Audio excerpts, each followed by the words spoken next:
Good morning বন্ধুরা, welcome to new blog. আশা করি সবাই ভালো আছে। ব্লগটা শুরু করে দিলাম। সকালে উঠে কাজকর্ম সেরে নে, শুধু চাটা খাওয়া, এই যে সবে খেলাম, এই সব এখানে চাটা খেলাম, তাই এখানে বসে শুরু করলাম ভিডিওটা। ছেলে পড়তে গেছে মানে ঘরেই পড়ছে। দাদা কাকু কোথায় আছো তুমি? দোকানে যাও।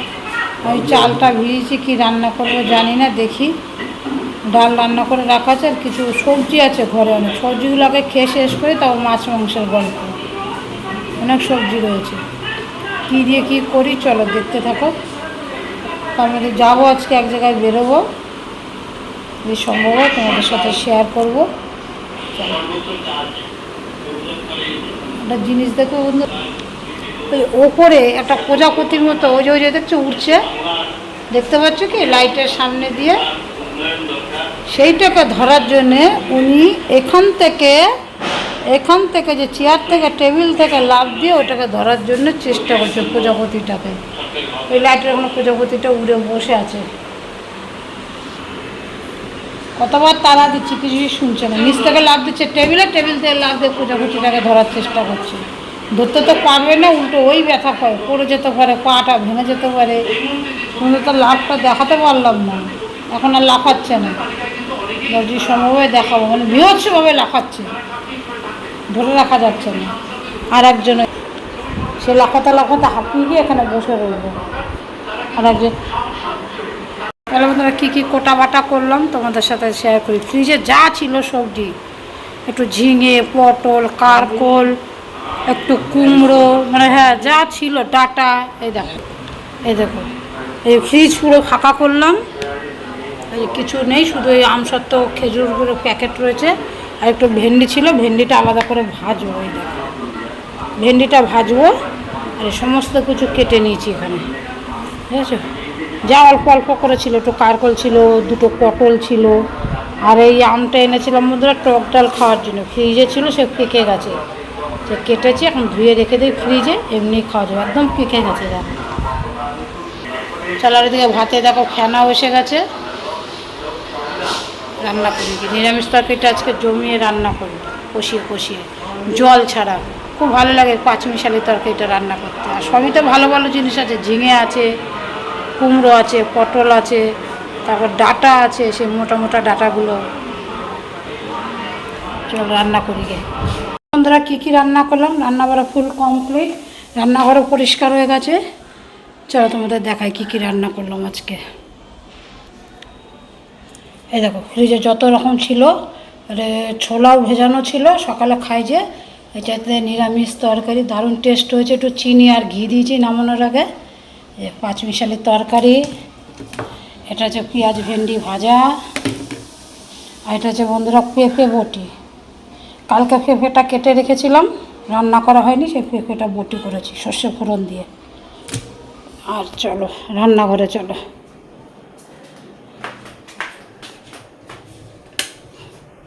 যেখানে ভাত আছে, ভাত এখন আলাদা করব, বড় থালায় ঢালবো বিকালের ভাতটা। আর এখানে হচ্ছে বন্ধুরা রান্নাঘরের যে কাপড়গুলো, যেগুলোতে ভাতের টাতেরই ধরি, সেগুলো একটু গরম সার্ফের জলে ফুটিয়ে পরিষ্কার করছি। দুদিন পর একটু গরম জলে ফুটিয়ে সেদ্ধ করলে তাহলে একদম তেল ছিটা জমে না। চলো এবার বেসিনটা পরিষ্কার করব, লাইটটা নিভিয়ে দিই। এবার বন্ধুরা বেসিনটা পরিষ্কার করব, ওই পাশে লাইট জ্বালাই, বেসিনটা নোংরা হয়ে গেছে।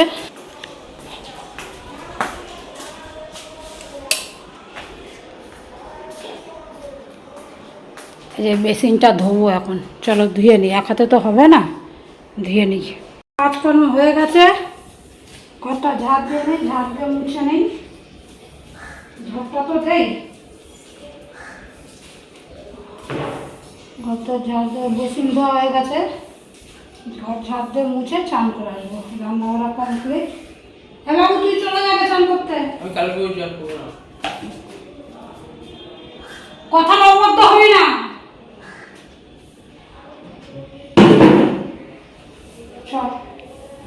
সব মিনি সব চলে যা, দুজনেই সব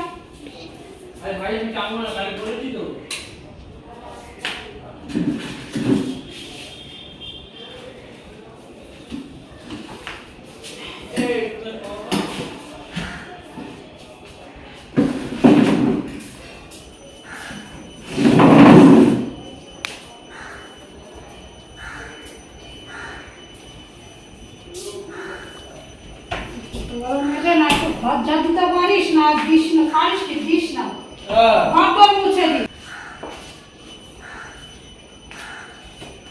কি বলবো তোদের চা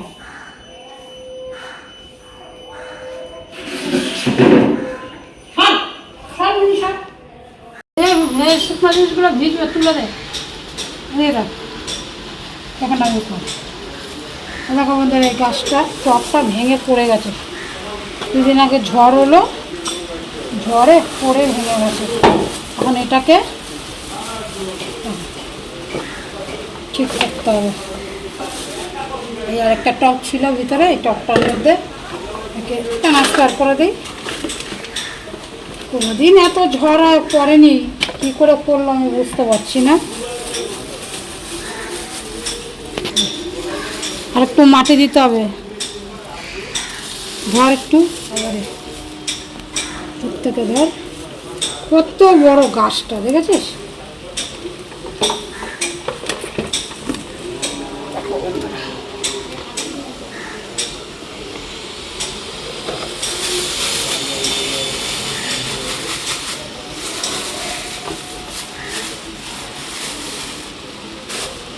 একটু মাটি দিতে হবে। এই দেখো এটা দিয়ে দিলাম। গাছটা এখন কি করব, গাছটা এখন এদিক দিয়ে ঢুকিয়ে দেবো, এছাড়া কোনো আর উপায় নেই। তাহলে আর করবে না ঝড়ে, গোড়াটা ভেতরে থাকবে আর ঝড়ে করবে না। কী করে করলো আমি বুঝতে পারছি না। চলো এভাবে রাখা যাবে না কি, দেখি তো। মাটি দেবে কীভাবে পরে? হ্যাঁ পরে মাটি দেবে কীভাবে? মাটি তো এখন দিয়েই দেবো। গাছটা এইদিকে টুইক করে দেবো, আলো পাবে না, বাইরের দিকে বের করে দেবো ওকে। ওইখানে আলো পায় নাকি? ওই গাছটা ছাতা ভেঙে যায় এত যত্ন করে ওকে বড় করে। এমন হাওয়া দেবে গাছটা পড়ে যাবে। গাছে পড়ে যাবে না, গাছটা বেঁকাই উঠবে। তো বেঁকা গাছ উঠাবে? তাই হয়, বেঁকা গাছ উঠানো যায়? দাঁড়া মাটি নিয়ে আসে, একটু মাটি দিয়ে এর মধ্যে সার মেশানোই মাটি আছে, একটু নিয়ে আসা দিয়ে দিলাম গাছের। ওই গাছগুলো তো দিতে হবে একটু। এবার কথা হচ্ছে গাছটা বাইরে বার করবো কি করে।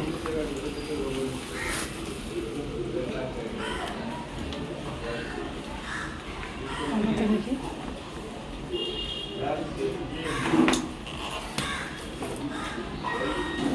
চাপাচাপি করে বার করে দাও। এইভাবে গাছটা বাড়তে হবে, আর কোনো উপায় নেই, তাই তো নাকি? মনে রাখলে হবে।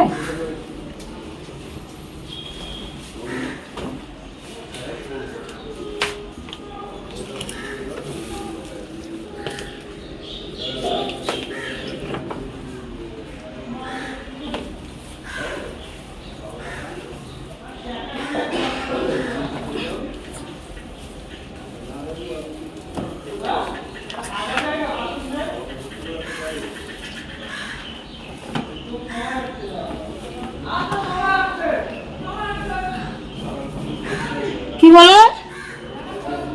জানি না গাছটা কতক্ষণ বাজবে বন্ধুরা। এইভাবে রাখলাম, বললো তো ঝড়ে পড়ে যাবে। গাছটা অনেক ভারী বড় হয়ে গেছে, মনে হচ্ছে এখান দিয়ে দিতে হবে। তাহলে গাছটা এইভাবে রাখলাম গাছটা, আর মাথাটা এদিক দিয়ে বার করে দিলাম। রোদ তো পাবে, মাটি দিয়ে জল দিয়ে দিলাম, সার মাটি দিয়ে। দেখো এই গাছগুলোতে একটু মাটি দিয়ে দিলাম। বৃষ্টি হচ্ছে, জল আর দিলাম না। সকালেই জল দিয়েছি, চাল ধোয়া জল। এখানে মাটি দিলাম, এটাতে দেইনি, এটাতে দিয়ে দিয়েছি মাটি, এটাতে দিলাম মাটি। আর বৃষ্টি হচ্ছে আর জল দিলাম না, বৃষ্টিতে হয়ে যাবে। এগুলো তুলে নিই, জামা কাপড় শুকিয়ে আছে, অল্প অল্প বৃষ্টি হতে কখন জোরে চলে আসবে ঠিক নেই। তুলে নিলাম। এই কাকুচাগুলো নিয়ে যা, ভিজে যাবে, জলের ছিটা আসে, দেখছিস না বৃষ্টি নেমেছে, চোখেও দেখিস না তুই। নিয়ে যা এগুলো, যার যেটা তার ঘরে দিয়ে দে। চার্জারটা তার ঘরে মানে কটা আছে এখানে? 3টে আছে। চলো রেখে দিয়ে পরে মেয়ে ভাঁজ করবে। দিয়ে দাও, যা যা ঘরের সামনে দিয়ে দাও গা। ছেলে পুজো দিচ্ছে, স্নান করে এসে পুজোটা দিয়ে নিচ্ছে।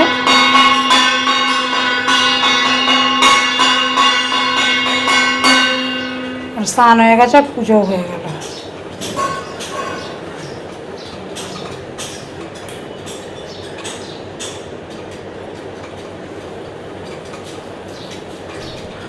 তাহলে আমাদের কাজ কর্ম সেরে খাওয়া দাওয়া করে নিজে স্নান করতে পারিনি, স্নান মনে হচ্ছে বিকালে করতে হবে।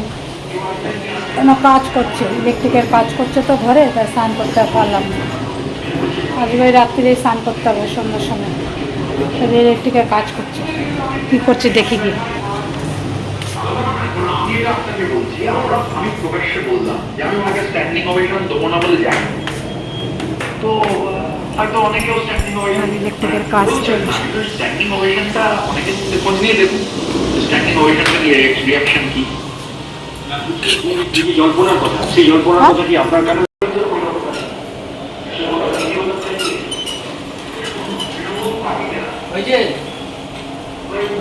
তারগুলোর কি অবস্থা, কখন যে কারেন্ট মেরে দেবে, কোনটা লিক হবে ঠিক নেই।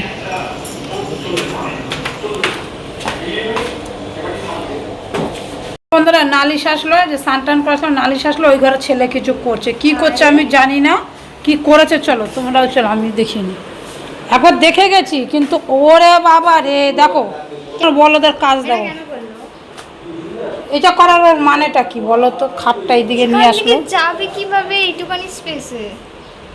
আর ওই জায়গাটা কি করবে? ওই জায়গাটা কি করবো, কিন্তু ওখানে কি টেবিলটা নিবি? ওই টেবিলটাকে পাতার জন্য চেষ্টা করছে, এটাকে ওই টেবিলে নিবি? না না, ওটা এটা থাকবে।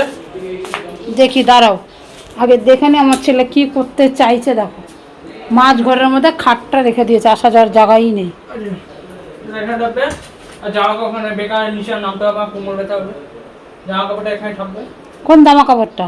হ্যাঁ, দেখি দাঁড়া, আমার ছেলে কি প্ল্যান করেছে, ঘরটার অবস্থা নড়াচড়া যাচ্ছে না, দেখছি আমার ছেলে কি প্ল্যান করেছে। ও দাঁড়া, এটা এটা এখানে থাকবে।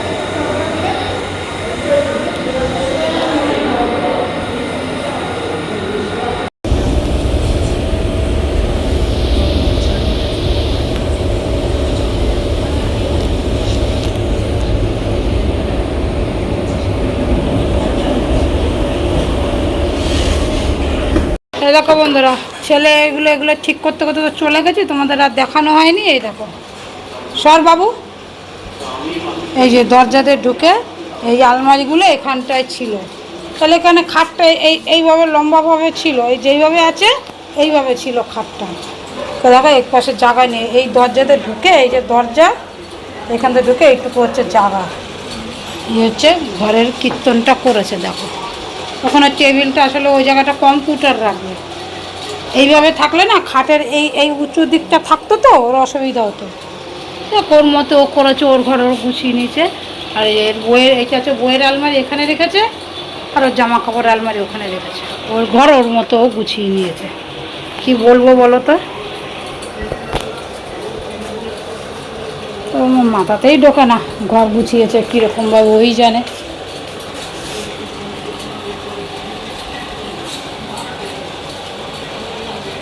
তো বোঝাতে পারছি না কি, দেখো এই ফাঁকা জায়গাটা, এই যে ফাঁকা জায়গাটা আলমারি দুটো ছিল, খাটটা ওইভাবে ছিল, ভালোই ছিল, অসুবিধা মতো আসলে টেবিলটাকে ও ইউজ করতে চাইছে, টেবিলটার জন্যে। এবার কি যে খাটের এই যে এই সাইডটাতে বসে ও কাজ করতে পারবে, এই হচ্ছে ব্যাপারটা।